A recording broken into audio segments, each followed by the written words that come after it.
लक्ष द्या. सगळ्यात महत्त्वाचं पॉईंट आता सोमवारी तुमचा इंजिनिअरिंग ड्रॉइंगचा पेपर आहे, ठीक आहे. तर इंजिनिअरिंग ड्रॉइंगमध्ये करत असताना काही गोष्टी सगळ्यात पहिले महत्त्वाच्या आहेत.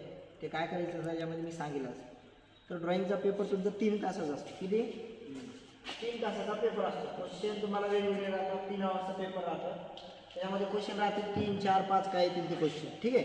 त्याच्यामध्ये समजा 6 क्वेश्चन देतील आणि म्हणतील 5 क्वेश्चन सोडवा, 3 कंपल्सरी सोडवा. तर तिन्हीच्या तिन्ही तुम्हाला सोडवावं लागेल, ठीक आहे. तर तुमचा ड्रॉइंगचा पेपर होतो किती मार्काचा? 50 मार्काचा. किती मार्काचा? 50 मार्काचा. पासिंग लागते तुम्हाला 17.5 पॉईंट, ठीक आहे. म्हणजे 17.5 मार्काला पासिंग. ड्रॉइंग पास व्हायला काहीच अडचण नाही आहे. पण जर चांगले पर्सेंटेज घ्यायचं असेल तर त्याच्यासाठी तुम्हाला काय करावं लागेल, मी जे सांगेल तशा पद्धतीनं प्रोसेस करा, ठीक आहे. आता तुम्हाला सांगायचं म्हणजे काय, सगळ्यात पहिला क्वेश्चन राहतो तुम्हाला इलेक्ट्रिशियन ट्रेडमध्ये जे पोरं शिकत आहेत त्यांना क्वेश्चन राहतो तुमच्या सिम्बॉल्स काढा. क्वेश्चन फर्स्टला काय आहे?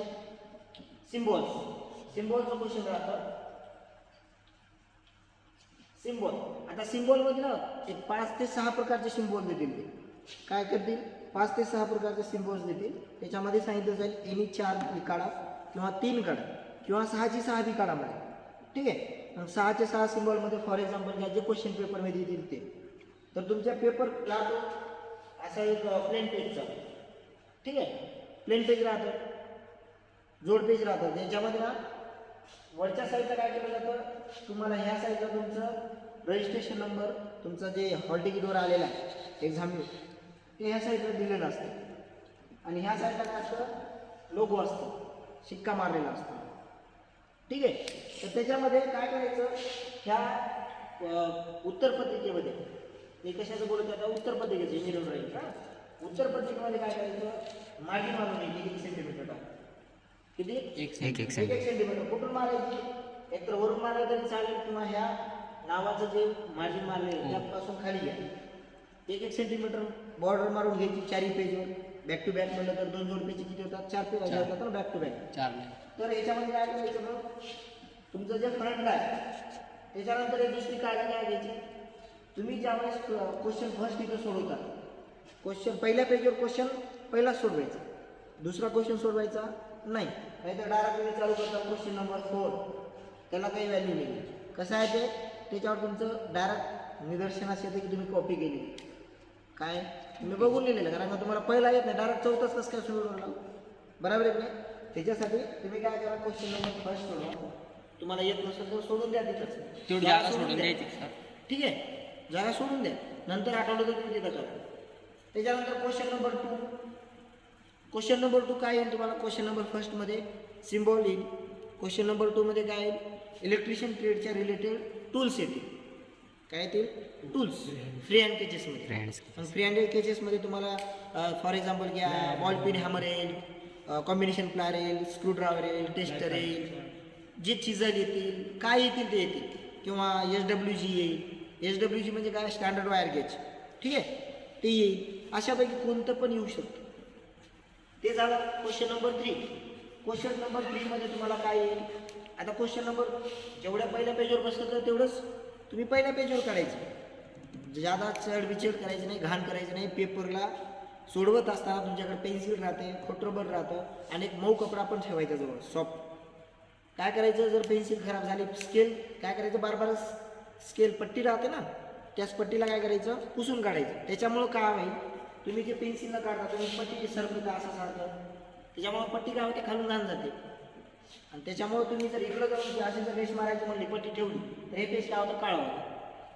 आणि तुम्ही किती बी चांगली डायग्राम काढली तर ते काळं पेज झाल्यामुळे काय होतं, खराब दिसतं. काय होतं, ते खराब दिसतं. आणि त्याच्यामुळे तुमची डायग्राम एकदम ॲट्रॅक्टिव्ह दिसतच नाही. मग तुम्ही काढता ॲट्रॅक्टिव्ह पण तुम्हाला दिसत नाही ते. त्याच्यासाठी तुम्हाला काय करावं लागेल, त्याला त्या पट्टीला बार तुम्हाला स्वच्छ करावं लागेल. व्यवस्थित पेन्सिल यूज करा चांगली. त्या जसं जिथं थिन मारायचे तिथं थिनच मारा, जिथं थिंक मारायची तिथं थिंक मारा. असं म्हणजे थिनमध्ये तुमच्या रेषा मारायच्या तुम्ही, ठीक आहे. त्याच्यामध्ये मार्जिन वगैरे व्यवस्थित मारा. उगं जिथं थिन मारायची तिथं थिक मारली तर काही ते थोडं इफेक्ट बेकार पडतं. पासिंग व्हायला काहीच अडचण नाही, पण इफेक्ट थोडा चांगला पडायला पाहिजे. त्याच्यानंतर काय, तुम्ही समजा दुसरं पेज पलटलं पाठीमागून, जिथं हा सिम्बॉल आणि तुमचं जे तुम्ही एक्झामिन नंबर टाकलेला त्याच्या पाठीमागल्या पेजवर काय करायचं ते लिहायचं नाही, त्याच्यावर काय करायचं नाही, काढायचं नाही. त्याच्या पाठीमागल्या पेजवरती सोडून द्यायची, एवढी जागा काय करायची, सोडून द्यायची, त्याच्यावर काहीही करायचं नाही. वाटल्यास पाठीमागून पण तुम्ही या पेजच्या पाठीमागून काय करा, रेश मारून टाकून द्या. ठीक आहे. काय होईल, ज्यावेळेस तुम्ही चेक करतील त्याच्यावेळेस ते ना हे तर जे आहे मार्जिन वगैरे सिम्बॉल लोगो वगैरे येईल ना, त्याच्यावर काही प्रॉब्लेम होणार नाही. त्याच्यामुळे त्याच्या पाठीमागून ते काही करायचं नाही. ठीक आहे. इथपर्यंत झालं. हे तुमचं उत्तरपत्रिकेचं विश्लेषण झालं इंजिनिअरिंग ड्रॉइंगचं. ठीक आहे. आणि प्रॅक्टिकलमध्ये पण राहतं, प्रॅक्टिकल पेपर जे राहतं तुमचं, प्रॅक्टिकल पेपरमध्ये पण अशीच उत्तरपत्रिका आहे प्लेन पेजची. ठीक आहे. तसंच मार्जिन करायचं, तसंच पद्धतीनं सोडवायचं. त्याच्यानंतर झालं दुसरं काय, आता इंजिनिअरिंग ड्रॉइंग म्हणले तर तुम्हाला सिम्बॉल्स, आता त्याच्यामध्ये अजून क्वेश्चन्स राहिले. एक क्वेश्चन येईल तुम्हाला, समजा side view, front view, side view, top व्ह्यूचा येईल. ठीक आहे. थर्ड अँगलमध्ये किंवा फर्स्ट अँगलमध्ये. मग तुम्हाला क्वेश्चन पेपरमध्ये दिलेलं असतं फर्स्ट अँगलमध्ये काय काढायचं, थर्ड अँगलमध्ये काय काढायचं. समजा डायग्राममध्ये दिलेलं असेल, थर्ड अँगल प्रोजेक्शनमध्ये काय करा, हे काढा, टॉप व्ह्यू काढा, दिलेल्या फिगरचं फ्रंट व्ह्यू काढा आणि साईड व्ह्यू काढा. मग त्यावेळेस तुम्हाला काही नाही येतं, काही नाही येत नाही, त्यावेळेस तुम्ही तुमचं टाईम वेस्ट नका करू. येत असेल तर त्याचं जे बेसिक आहे ते काढून टाका. त्याचं जसं की फॉर एक्झाम्पल घ्या, सिम्बॉल झालं, एक्स वाय ॲक्सिस झालं. ठीक आहे. ते ब्लॉक झाले हाईटनुसार, हे काढून घ्या, त्याला तुम्हाला जवळपास मार्क्स मिळून जातील. ठीक आहे. काही नाही आलं तर तुम्ही जे एक्स वाय ॲक्सिस ते तुम्ही आखलेलं, ह्याला 2-4 मार्क देऊनच टाकतील ते इझिली. आणि तुमचं ते सिम्बॉलला म्हणजे तुमचं जवळपास पासिंग खूप छान लवकर निघून जाईल. ओके. आता ते कसं करणार, फ्री टायमिंगमध्ये. तुम्हाला जर येतच नसेल पेपरमधलं काही, त्यावेळेस हे काम करत बसायचं. ठीक आहे. आता समजा फॉर एक्झाम्पल घ्या, तुमचं पेपर आहे, त्याच्यावेळेस तुम्हाला काय करावं लागेल, एक तर ही एक्स ॲक्सिस, सॉरी वाय, आणि ही एक्सच आहे ना. ठीक आहे. ॲक्च्युली मी ड्रॉइंगचा टीचर नाही आहे, पण पेपरच्या रिलेटेड थोडी माहिती देते. आता हे झालं तुमचं एक्स आणि वाय ॲक्सिस, तुम्ही पेपरवर काढलेले असे बाणा दाखवा व्यवस्थित, त्यांना नावं द्या. हे काय, x x Y, Y axis असं टाकायचं. ठीक आहे. हे तुमचं झालं एक्स वाय ॲक्सिस. ओके. आता ह्याच्यानंतर काय करायचं तुम्हाला, ज्यावेळेस फर्स्ट अँगल आणि थर्ड अँगल राहील, काय करायचं त्यावेळेस काय करायचं आहे, तुम्ही ह्या मार्जिनपासून इकडं किती सेंटीमीटर अंतर सोडायचं, 1 सेंटीमीटर. ठीक आहे. 1 सेंटीमीटर अंतर सोडायचं, हे बॉर्डर मारून घ्यायची, आणि ही बॉर्डर मारत असताना व्यवस्थित मारायची. समजा फॉर एक्झाम्पल घ्या, तुमच्या अंतर 1 सेंटीमीटर झालं आणि 2 सेंटीमीटर आलं, तुमचं अख्खं डायग्राम चुकीचं होऊन जातं. तुम्ही काढता व्यवस्थित, पण तुमचं स्केल रेषा मारण्यामध्ये जर चुकीचं झालं तर ते सगळी डायग्रामचं डायरेक्शनच चेंज होऊन जाते.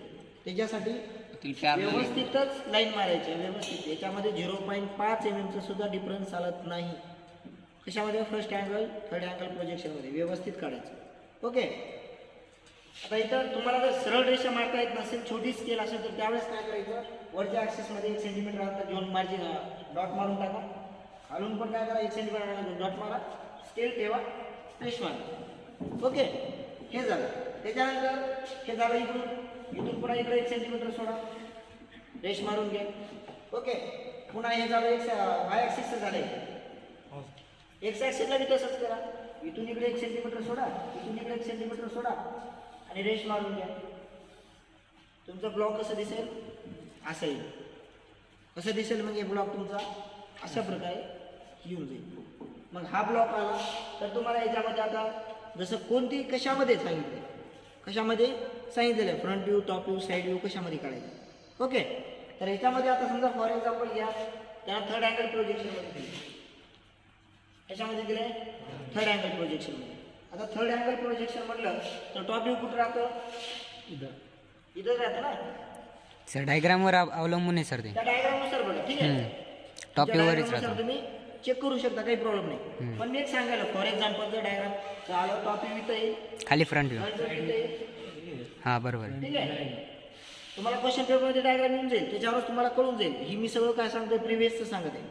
काय सांगत आहे मी, प्रिव्हियस. जिथं काहीच येत नाही त्यावेळेस हे करत बसायचं, टाइम वेस्ट नाही करायचं. ओके. इथं फ्रंट व्ह्यू, इथं काय येईल, साईड व्ह्यू, इथं काय येईल, साईड व्ह्यू. आता हे 3 गोष्टी करायच्या. ठीक आहे. आता तुम्हाला ह्याच्या अगोदर तुम्हाला माहिती काय करायची, एखादा ब्लॉक दिलेला आहे, त्या ब्लॉकच्या रिलेटेड काय करायचं, तुम्हाला त्याचा बेस किती आणि हाईट किती माहिती करायची. ठीक आहे. आता फॉर एक्झाम्पल घ्या, त्याची हाईट आहे 40 mm. दिलेल्या डायग्रामची साईज कशामध्ये दिलेली असते, mm मध्ये दिलेली असते, सेंटीमीटरमध्ये देत नाही. ओके, त्याच्यासाठी 40 mm त्याची काय आहे, समजा हाईट आहे h आणि त्याचा बेस किती आहे, समजा फॉर एक्झाम्पल 20 mm. ठीक आहे, किती आहे 20 mm आहे. तर तुम्ही काय करा, जे त्याच्या साईजमध्ये फ्रंट व्ह्यूमध्ये कोणकोणत्या साईडचं लागते, टॉप व्ह्यूमध्ये कोणत्या साईडचं लागते, तिथं काय करा, तशा पद्धतीने ब्लॉक बनवून घ्या असे. ठीक आहे, अशा प्रकारे ब्लॉक बनवून घ्या. बॉक्स झाले, बॉक्स झाले, हे झालं. त्याच्यानंतर काय करा, त्याचे नावं देऊन टाकायचं आणि फ्रंट व्ह्यू. हे सगळं फ्रंट व्ह्यू स्मॉल अक्षरामध्ये काढलं, छोट्या अक्षरामध्ये काढायचं नाही, सगळे कॅपिटल वर्ड्स काढायचे. त्याची साईज कशी ठेवायची, स्केलमध्ये ठेवून घ्यायची. एकतर 5 mm घ्या किंवा 1 सेंटीमीटर घ्या, जवळपास 5 mm मध्येच काढायचं सगळं. ठीक आहे. आता फॉर एक्झाम्पल घ्या, फ्रंट व्ह्यू FROUNT काय ते स्केल तुम्ही हे करून घ्या. ठीक आहे. तर हे तुमचं फ्रंटचं असं बनवून घ्या, CIEW कॅपिटल वर्ड्समध्ये. हे असं आखून त्याच्यामध्ये काय करायचं, खाली नाव ठेवून टाकायचं. हे काम खतम झालं तुमचं. ओके, त्याच्यानंतर काय करायचं आहे, थर्ड अँगल प्रोजेक्शन. आता प्रश्नपत्रिकेमध्ये प्रश्नच सांगेल तुम्हाला की कोणत्या ह्याच्यामध्ये काढायचं तुम्हाला, त्याच्यामध्ये तुम्हाला माहिती होऊन जाईल. समजा फॉर एक्झाम्पल तुम्हाला सांगितलं थर्ड अँगल प्रोजेक्शनमध्ये, तर थर्ड अँगलमध्ये म्हटलं तर सिम्बॉल येईल त्याला. ओके नाही, तुम्ही काय करा, सिम्बॉल काढून घ्या. सिम्बॉल तर येईलच ना, सिम्बॉल बी जर येत नसेल तर तुम्ही ड्रॉइंग काही शिकलेली नाही, तर ते पोरगं पास होईल, पण पर्सेंटेजची अपेक्षा करायची नाही त्यांनी. त्याच्यासाठी पर्सेंटेज घ्यायचं तर सिम्बॉल तर फर्स्ट अँगल आणि थर्ड अँगलचं माहिती असणं गरजेचंही आहे. मग सिम्बॉल काढून घ्या. सिम्बॉल काढल्याच्या नंतर काय करा, त्याच्यामध्ये लिहायचं असतं खाली, सिम्बॉलच्या खाली. नंतर हे सिम्बॉलचं साईज किती आहे, डायमीटर किती आहे, रेडियस किती आहे, त्याच्यामध्ये टाकून द्या. फॉर एक्झाम्पल काय रेडियस आहे, डायमीटर आहे, XYZ. ठीक आहे, त्याची साईज टाकून द्या. त्याच्यानंतर काय, एक महत्त्वाचं पॉईंट टाकून, तुम्ही हे ऑल डायमेन्शन कशामध्ये देताय. ठीक आहे, डायमेन्शन सेंटीमीटरमध्ये देताय, कोणत्या रेशिओमध्ये देताय, हे तुम्हाला सांगणं गरजेचं आहे. हो की नाही. मग समजा तुम्ही जर रेशिओमध्ये देत नसाल तर 1:1 रेशिओ राहतं. ओके, 1:2 राहतं. मग तुम्ही द्यायचं कशामध्ये, 1:1 मध्ये. कशामध्ये द्यायचं, त्या फिगरनुसार डिपेंड करतं. ॲक्च्युली आतापर्यंत जेवढे प्रॅक्टिकल आपले ड्रॉइंगचे पेपर झाले 1:1च्या रेशिओमध्येच राहतात, त्याच्यामुळे 1:1च येईल. 1:1. तर त्याच्यामध्ये तुम्ही डायरेक्ट या खाली, त्याच्या 1:1 स्केलमध्ये 1:1 लिहा. ओके, हे खूप महत्त्वाचे पॉईंट्स आहेत. हे प्रिव्हियसमध्ये सांगते तुम्हाला. स्केलमध्ये लिहून टाका 1:1 आणि पुन्हा खाली टाकून द्या all dimension are in MM. All dimension हे सगळं मी आता स्मॉलमध्ये लिहिते, पण तुम्ही सगळं कशामध्ये लिहायचं ते कॅपिटल्समध्ये लिहायचं. साईज किती घ्यायची आहे, किती सांगितली मी साईज, 5 mm. 5 mm. सेंटीमीटर नाही बोलत आहे. ठीक आहे, लक्षात ठेवा, MM आणि सेंटीमीटरमध्ये खूप फरक आहे. कोणी म्हणलं सर 5 म्हणले होते, तर मी 5 सेंटीमीटर म्हणले असतील. मग 5 सेंटीमीटर म्हणलं तर कुठे येईल, एवढा मोठा भाग करून जाईल. एवढंच पाहिजे, पण तुम्ही एवढं काढलं तर सगळं ते विस्कळीत दिसेल, त्याचा काही ताळमेळ लागणार. ठीक आहे, त्याच्यामुळे केअरफुली लक्ष द्या. All dimension are in MM करून टाका. हे झालं तुमच्या पेपरची प्रिव्हियस तयारी. फ्री टायमिंगमध्ये काहीच येत नसेल तर एवढं करून बसायचं. ठीक आहे, कमीत कमी तुम्हाला याच्यामध्ये ना एक 5-6 मार्क देऊन टाकतात. एवढं करून मी तुम्हाला काहीच नाही आलं डायमेन्शनचं, थर्ड अँगल प्रोजेक्शनमध्ये जर काहीच नाही आलं तर एवढं घेतलं तर 5-6 मार्क मिळतात. खाली बेसण्यापेक्षा 5-6 मार्क घेतलेले चांगले ना, बरोबर आहे की नाही. येत नाही म्हणून बसायचंच नाही. गोरा पेपर आहे त्याला काळाच करायचं, उगा पेन्सिलला काळा नाही करायचं, असं काळा करायचं. ठीक आहे, याची अशा प्रकारे व्यवस्थित डायग्राम व्यवस्थित जेवढं सुटसुटीत काढताल, जेवढं चांगलं काढताल, जेवढं ॲट्रॅक्टिव्ह दाखवताल तेवढं कामाचं.